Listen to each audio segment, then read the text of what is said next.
Comment colorier un texte ou une forme de la couleur souhaitée grâce à l'outil Pipette? Je vais vous expliquer tout ça, c'est très simple.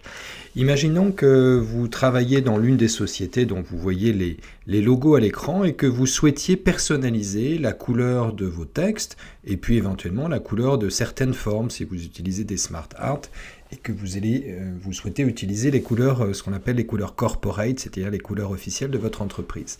Admettons que je veuille colorier cette partie de texte et que je bosse à la Fnac et que je souhaite utiliser la couleur un peu beige, un peu marron, un peu entre le jaune et le marron de Fnac.com.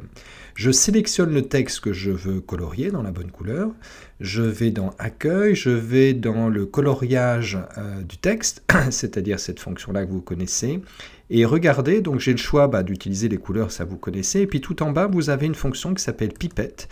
Je clique dessus, donc j'ai une petite pipette avec laquelle je vais viser la couleur, le petit carré me donne la valeur de ce que je vise, je clique, et vous voyez que mon texte est transformé, si je bosse à la Fnac, pour la Fnac, et bien dans la couleur de la Fnac. Ça fonctionne avec n'importe quelle image, donc je vais colorier le mot l'outil pipette, pareil, alors j'accède directement au coloriage du texte ici, tout en bas la pipette, et admettons que je bosse chez Decathlon ou bien la caisse d'épargne, et bien je vais pointer le rouge sur le logo de la caisse d'épargne, et j'aurai l'outil pipette exactement dans le même rouge. Vous voyez, si je déplace, oui, alors ça ne marche pas dans ce sens-là, mais en tout cas, ce rouge-là est bien le rouge de la caisse d'épargne. Alors ça fonctionne également pour les formes.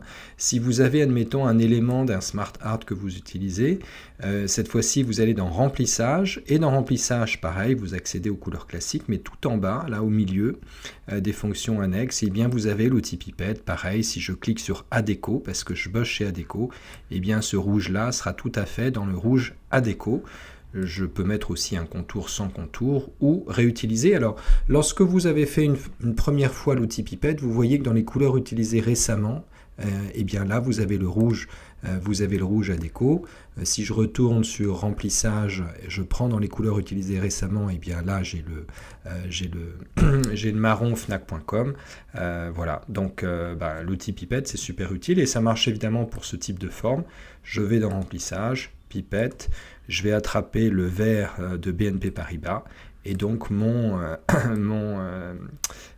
point d'interrogation sera dans le vert BNP Paribas. Voilà, donc c'est très simple, vous avez vu, que vous cherchiez à colorer du texte ou bien des formes, vous allez dans l'outil pipette et puis vous allez pointer avec la pipette pour obtenir la couleur souhaitée. Maintenant, vous connaissez le principe, c'est à vous de jouer.